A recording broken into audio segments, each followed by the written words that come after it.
美以战争开打之后，伊朗多线攻击，并且现在呢持续的透过国际上面的力量，要国际来对美国跟以色列施压来停战。那所以呢，现在看到这个伊朗一系列的攻击，已经重创到全球非常多的产业面。等一下我们会一一来看到，影响的不只是能源，不只是晶片，还有铝，甚至是空运。全球空运等等，还有供应链在中东一条一条都被掐住了。好，赶快来看到具体有哪一些的影响。首先就是荷姆兹海峡了，伊朗的革命卫队声称控制荷姆兹海峡，还示警会布水雷达到6000枚，任何船只只要经过都可能遭到飞弹、无人机攻击。那听到这个消息，现在川普担心了。他说，美国的海军有必要的话，会尽快的为行经荷姆兹海峡的邮轮提供安全护航，而且他说呢，这个护航价格啊可以谈的，但绝对会让你满意。好，赶快来看到欧盟现在可紧张了，因为油价持续的暴涨，幅度最高达到70%，他们现在竟然是希望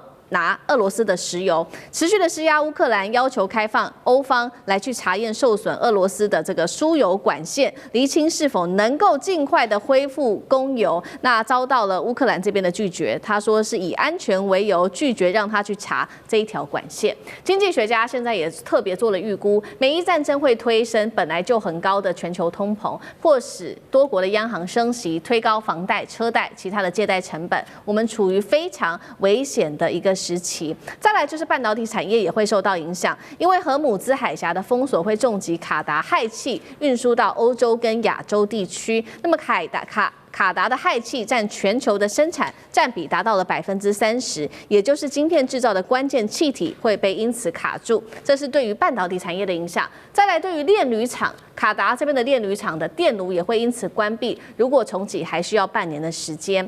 那大家可能感受很深的，还有就是在空运了。现在有多国的国际机场都已经关闭了，在中东地区多个国际机场都已经关闭了，数万人还有他们的货物都因此滞留。天然气价格则是持续的暴涨了，暴涨幅度高达34%。卡达液化天然气的出口也暂停，时间什么时候恢复，到现在仍然是不确定的。伊朗真的敢封锁荷姆兹海峡吗？全球20%的石油命脉都在这里，水雷他敢布吗？那么飞弹他真的也敢在这边做吗？引爆全球的能源战争，接下来会真的发生吗？赖老师怎么看？我觉得伊朗已经有动作了啊！我们现在看到您所列举的啊，像日本有44艘船被困在里面出不来，啊，大陆也有20几艘船也是被困在里面啊。那不用讲说欧美他们的航运公司的船有上百艘都被困在那边出不来。现在能够通过这个荷尔木兹海峡的船真的很少，而且最主要是《金融时报》有发布一个消息，这个消息是根据有这个可靠人士所公布的，就是说啊，国际的航运的保险公司已经完全中断啊，所有的停止保险了，而且他们目前来讲要重新讨论这个保险的价格，也至少要往上攀升50%。这代表什么？代表风险事实上越来越高了。我们一般来讲是这样看啊，我比大家看的还是中原海运啊。为什么中原海运呢？因为过去在胡塞组织在封锁这个打红海的时候啊，美国、英国还有以色列的船被打得还蛮严重的，但是中国的海运还是可以通，而且中国也通。我们也看到了，大部分的船都后来都跟着中国的船在走啊。可是这一次中原海运已经宣布不走了。那就代表什么？风险升高了。我们也看到伊朗这次的做法跟以前不一样，以前是采用扣押啊，但是这次是直接把你打掉。那已经有公布了好几艘邮轮被打掉啊，那个名称都有，所以那是等于是有事实可查了。也就是美国的一艘邮轮被击中，起火燃烧，还有几艘的邮轮啊也被打到，然后但是后来被扑灭。目前来看的话，我觉得到最坏的一个状况，伊朗才有可能采用封锁，也就是布水雷。布水雷这茲事体大，因为它影响的已经不只是伊朗的问题，影响整个中东国家，也影响到中国大陆了。那大陆已经摆明他的态度就是啊，这个做到这么绝，还是要考虑再三啊。我个人觉得到目前为止，布水雷啊，不容易啊，收困难啊。对啊，这个没有那么简单。但是以目前来讲，针对于美国跟以色列的邮轮来打，这个已经出现了。好，李将军呢？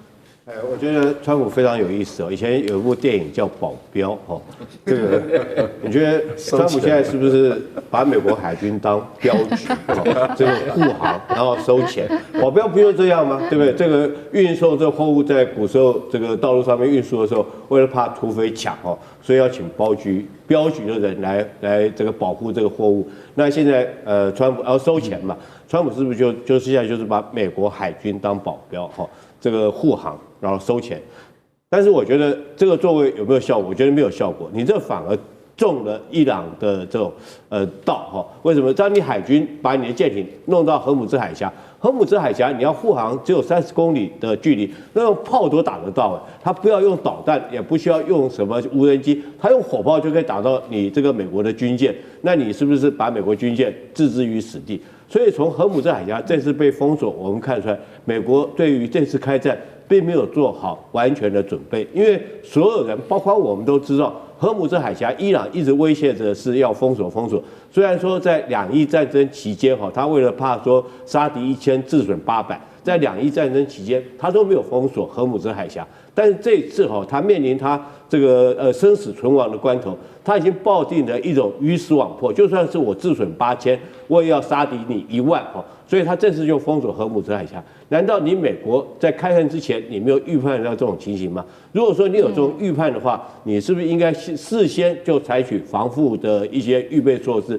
譬如说是你要将你的滨海战斗舰派到这个地方来建立一个防御体系，防止它无人机的攻击，或者是先占领这个地方的海域，让它没有办法在这个地方部署水雷。那现在这个地方的水域很明显的这个我们讲说制海权，这一段的制海权已经很明显的掌握在伊朗的手上。那你这时候再说要去护航，要去收钱，反而让大家看成是一个笑话。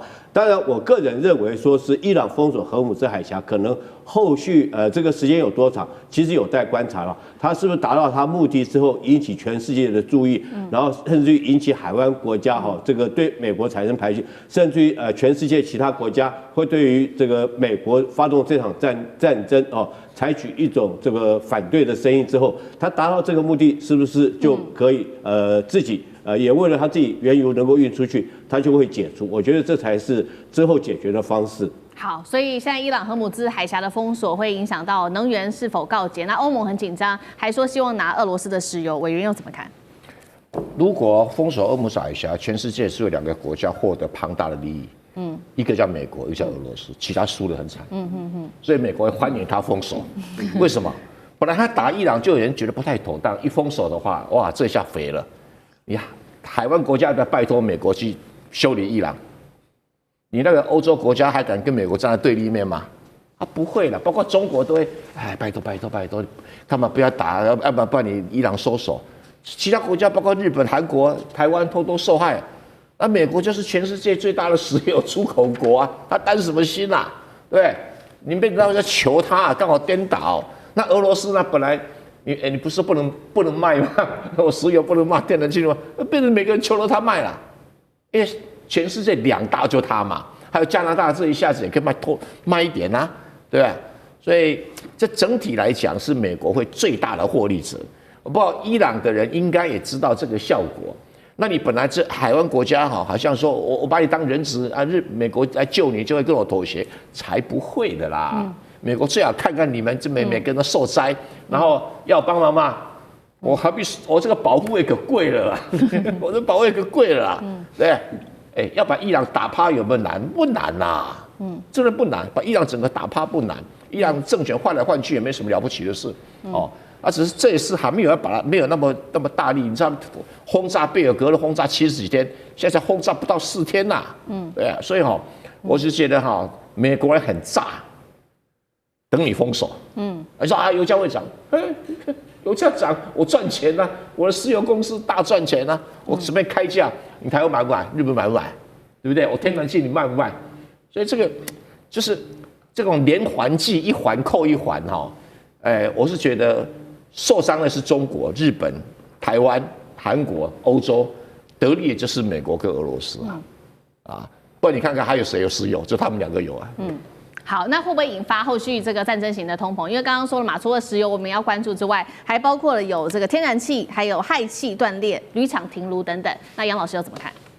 我觉得接下来3种情况哈，会有3种不同的影响，对于全球的能源到政治经济。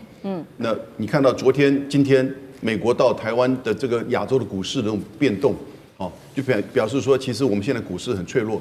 那风吹草动见这个涨跌啊，那所以任何的风吹草动，第一个，如果这个战争限制就是在目前的情况，在伊朗跟以色列跟黎巴嫩之间，尽管它再怎么激烈，也许伊朗的油田设施被打，但是呢，它对于整个全球的原油跟能源以及经济的影响还是有限度的。那荷姆斯海峡现在你看到伊朗到目前为止只是威胁，但他并没有真正的出手去炸任何的这个油人。有几个传言说有人受到影响，但是没有真正的确实。如果这样一个持续的话，那大概可能会它的影响就会慢慢的在可控的范围。那这个接下来就要看谁去做最高领袖，以及他怎么样的政策。哦，那第二个就是它可能扩大变成海湾国家的这个原油设施也受到影响了。